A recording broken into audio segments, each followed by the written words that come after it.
மல்லி. விஜய் வேலைக்கு போகிறத கொஞ்சம் கூட பொறுத்துக்க முடியாத மல்லியால் என்ன பண்ணுறதுன்னு தெரில. விஜயை வேலைக்கு போக வேணான்னு சொன்னாலும் அவர் கேட்க மாட்டாரு. பாவம், நம்மளை காப்பாற்றணும், நம்மளை கௌரவமாக வச்சுக்கணும் அப்படின்னு கஷ்டப்பட்டு மெக்கானிக் வேலைக்கு போகிறாரு. அது நினைக்கும் போது மனசு ரொம்ப வலிக்குது. நாம் இதுக்கு மேலேயும் இப்படியே இருந்தோம்னா நம்மளோட குற்றம் அடித்து நம்மளை கொஞ்சம் கொஞ்சமாக கொன்னுடும். அதனால் நாம் இனிமேல் இப்படி இருக்கக்கூடாது. நாமளும் வேலைக்கு போகணும். நாம் வேலைக்கு போனால் அட்லீஸ்ட் கொஞ்சமாவது விஜய்க்கு பாரம் குறையும். பாவம் விஜய் அப்படின்னு மல்லி முடிவு பண்ணுறாங்க. ஆனால் இதை விஜய்கிட்ட சொன்னால் கண்டிப்பாக விஜய் ஏற்றுக்க மாட்டார். அதனால் நாம் விஜய்கிட்ட சொல்ல வேணாம். முதல்ல நல்ல ஒரு வேலைக்கு போவோம். வேலைக்கு போய் எல்லாம் செட் ஆகட்டும். அதுக்கப்புறம் நாம் விஜய்கிட்ட சொல்லலாம்.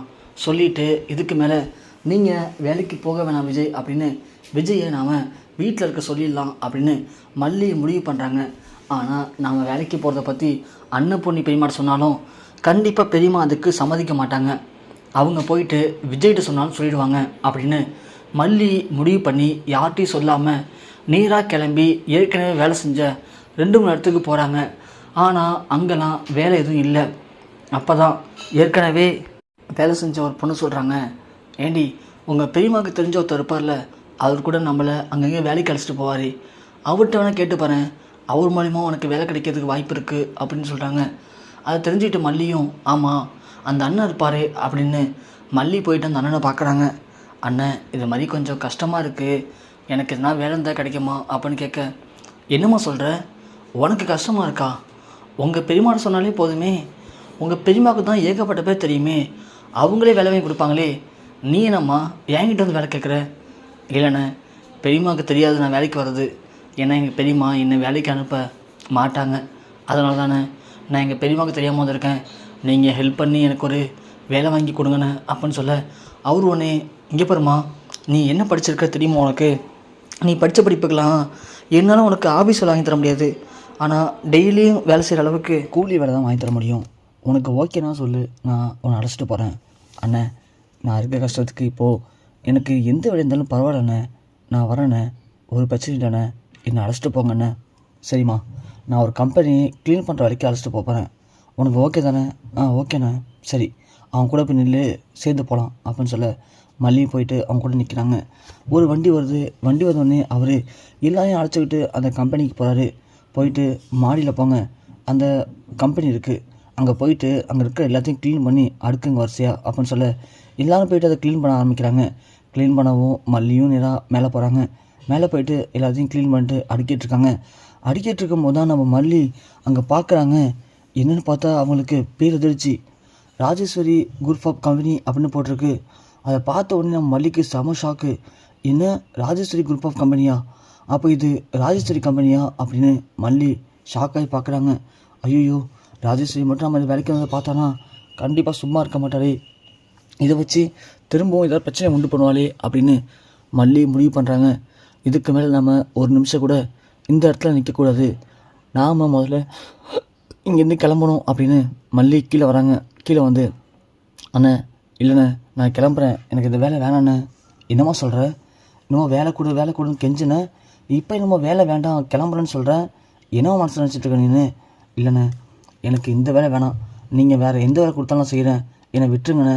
இங்கே அப்புறமா ஆளெல்லாம் விட்டுட்டேன், நீ வரேன்னு சொல்லலாம் வேறு ஆளை கூப்பிடாமல் உன்னை சேர்த்து அழைச்சிட்டு வந்தேன். இப்போ நீ பாட்டுக்கு போயிட்டேன்னா இந்த வேலை கெட்டு போயிடும். இந்த வேலை கெட்டு போச்சுன்னா என் பொழப்பே போயிடும், புரியுதா? நான் வந்து வாக்கு கொடுத்துட்டேன், இன்றைக்கி இந்த கம்பெனியை க்ளீன் பண்ணி தரேன்னு. நீயும் அதே மாதிரி எனக்கு வாக்கு கொடுத்துருக்க, இன்றைக்கி என் கூட வேலை பார்க்குற அப்படின்னு. இந்த வேலையை பார்த்து கொடுத்துட்டு நீ எங்கே வேணா போ, அப்படி இல்லைன்னா நான் உன்னை சும்மா விட மாட்டேன்.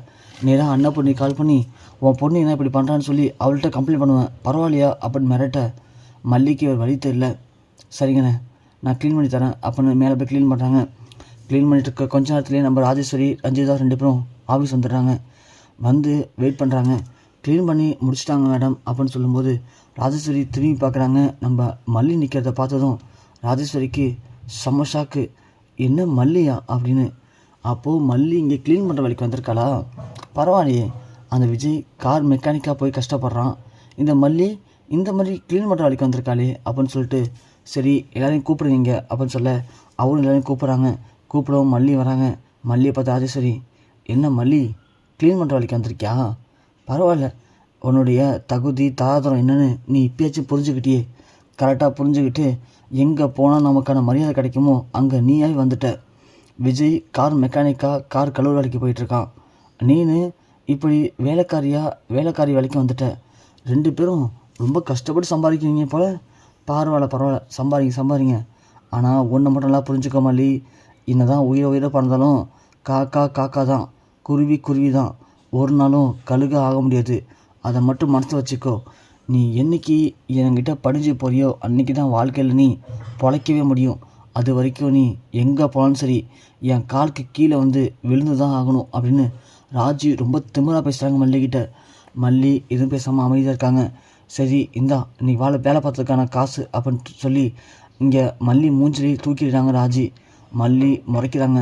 என்ன முறைக்கிற?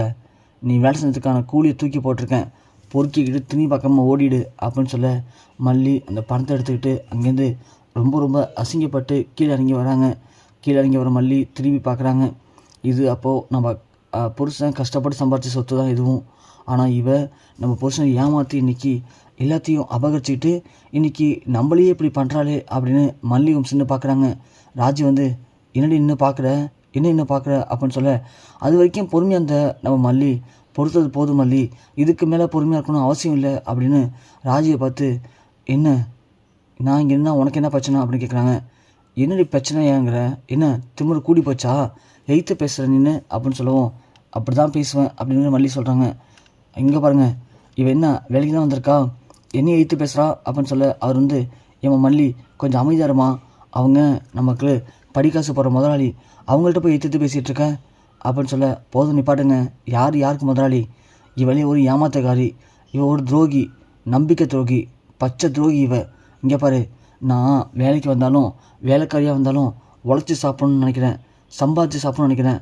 உன்ன மாதிரி அடுத்த சொத்தை ஏமாற்றி அதில் வாழணும்னு நினைக்கல அப்படின்னு சொல்ல ராஜு ஒன்று என்னை திருடி உனக்கு என்ன எய்த்து பேசுகிற அப்படின்னு கை ஓங்குறாங்க. கை ஓங்குற அந்த கையை அப்படியே பிடிச்சி திரும்பி பலான்னு வைக்கிறாங்க மல்லி.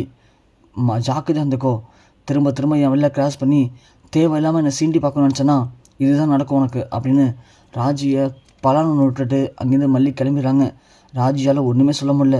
எல்லாரும் நம்மளை அடிச்சுட்டு கிளம்பிட்டாலே அப்படின்னு அசிங்கப்பட்டு நிற்கிறாங்க. உடனே அவர் கூப்பிட்டு எங்கே பாரியா, இதுக்கு மேலே இவளுக்கு நீ எங்கேயாவது வேலை கொடுத்தோன்னு தெரிஞ்சுன்னு வச்சுக்கேன், அதுக்கப்புறம் உனக்கு எங்கேயுமே வேலை கிடையாது அப்படின்னு சொல்கிறாங்க. அது மட்டும் இல்லாமல் இங்கே இவளுக்கு இதுக்கப்புறம் நீ சம்பளம் கொடுக்கவும் கூடாது, அவளை எங்கேயும் வேலைக்கும் போக விடக்கூடாது அப்படின்னு சொல்லிட்டு ராஜி சமக்கடுப்பில் இருக்காங்க. ரஞ்சி ஒன்று என்ன ராஜிமா இப்படி டக்குன்னு அடிச்சுட்டு போயிட்டா, விடு ரஞ்சி, அவள் அடிச்சுட்டு எங்கே போயிட போகிறா, திரும்ப இந்த பக்கம் இங்கே சுற்றிட்டு இருப்பா, அவளை என்ன பண்ணுறேன் பாரு, என்னையும் அடிச்சிட்டால. அந்த விஜய் அந்த கார் மெக்கானிக் தான் வேலை பார்த்துட்ருக்கான், அந்த கார் மெக்கானிக் வேலையை பிடுங்கி அவனுக்கு கொடுக்கப்படுற அடியில் இந்த மல்லி கதறணும், இந்த மல்லியை எப்படி கதறணும் மட்டும் பாருனா இப்போது அப்படின்னு ராஜி உச்சக்கட்ட கோவத்தில் எப்படி இந்த மல்லியை பழி வாங்கலாம் அப்படின்னு திரும்பவும் ஒரு திட்டத்தை போடுறாங்க.